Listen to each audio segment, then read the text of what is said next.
So, as you can see with the list of ingredients here, this, of all the ingredients, has the least amount of moisture in it. This is the grated Pecorino Romano cheese. I want this on the bottom because I'm trying to avoid the soggy crust syndrome. So let's give this a try. We're going to portion this amount that we got grated in between 6 pies. This might be one of those magic of TV ones where, you know, suddenly they all got them in there already. I don't think that's okay.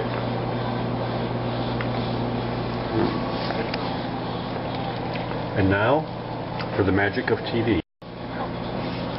So what we're doing is we're dividing the onions equally among these 6 pies.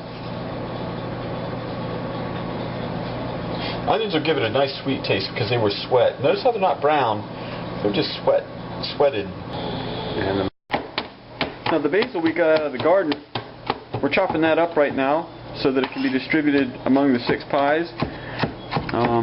I can tell you it smells real good. I know we don't have smell-o-vision, as they say, but it smells real good. This is good too. Yeah, it ought to. We grew this. That's a good feeling, being able to eat something that you grew. Pesticide free. No. Yep. That's the truth. Okay, now you can see that we've sprinkled the cut up basil that we just milled up. We've now got that on top of the pies. So far we have the crust, then we have the Pecorino Romano cheese, and now the basil. What's following now is, of course, the tomatoes. Now we're going to put the tomatoes on.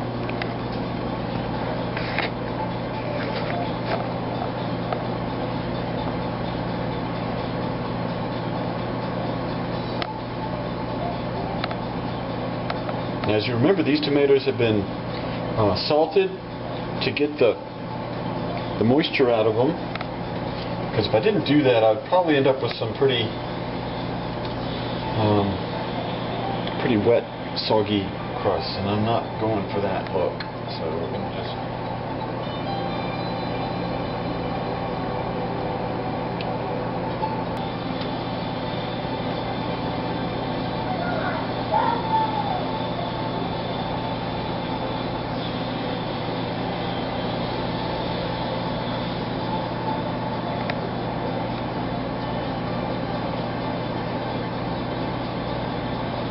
Okay, tomatoes are done. Actually, I'm going to go for the feta cheese next, and that's up here. Thanks for grinding this up for me too. Okay, so we're going to sprinkle it on real easy, like this. Again, I'm not going to put a whole bunch of them on the first one because I'm afraid I'm going to end up with something like a whole bunch of feta cheese on one of the pies and not a whole lot on the next one. I don't think I'm going to run into that situation, but it's probably just a good rule of thumb to do it that way. Finally, the last ingredient is going to be the sharp cheddar cheese on top.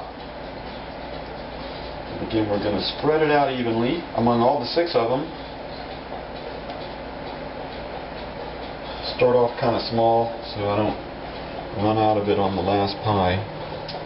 Always come back and add a little bit more. I put the cheddar on the top because the cheddar has a lot of moisture in it, and it's effectively blocked from the crust by all the other layers of ingredients. So I feel okay about putting cheddar on top.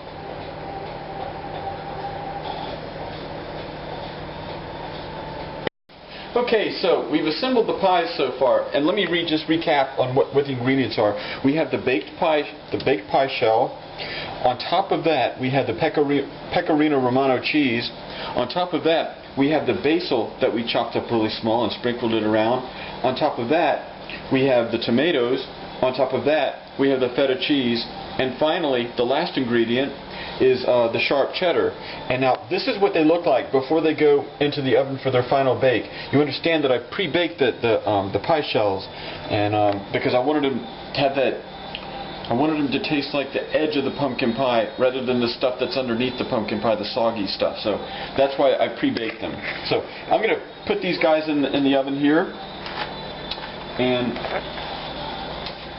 let's see. Probably going to want to keep those in there for, I'm going to guess, about 20 minutes. And what it's going to do, well, how I'm going to know it's done, the cheese is going to melt real quick.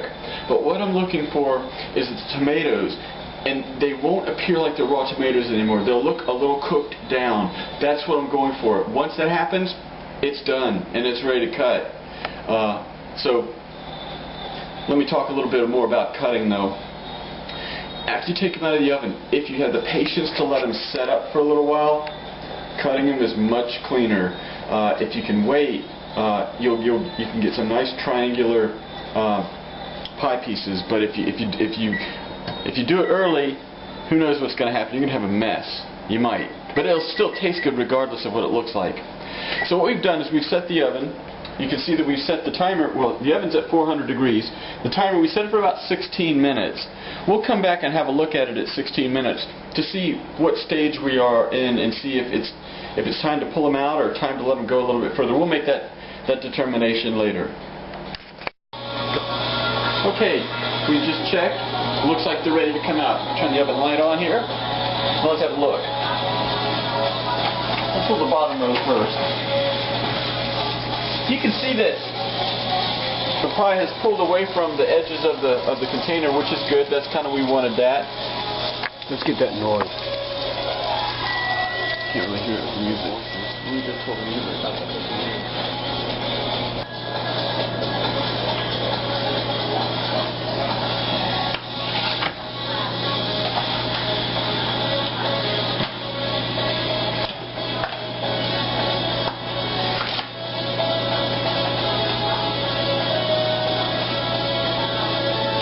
I put this over here so this piece of crust wouldn't burn because it looked like it was getting dark real quick and I didn't want it to burn, so I put a little piece of foil over it.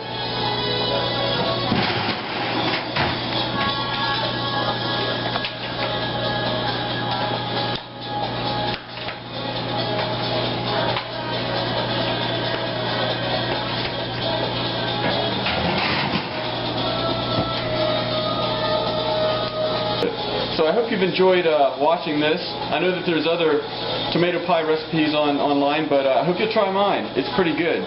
Thanks a lot for watching.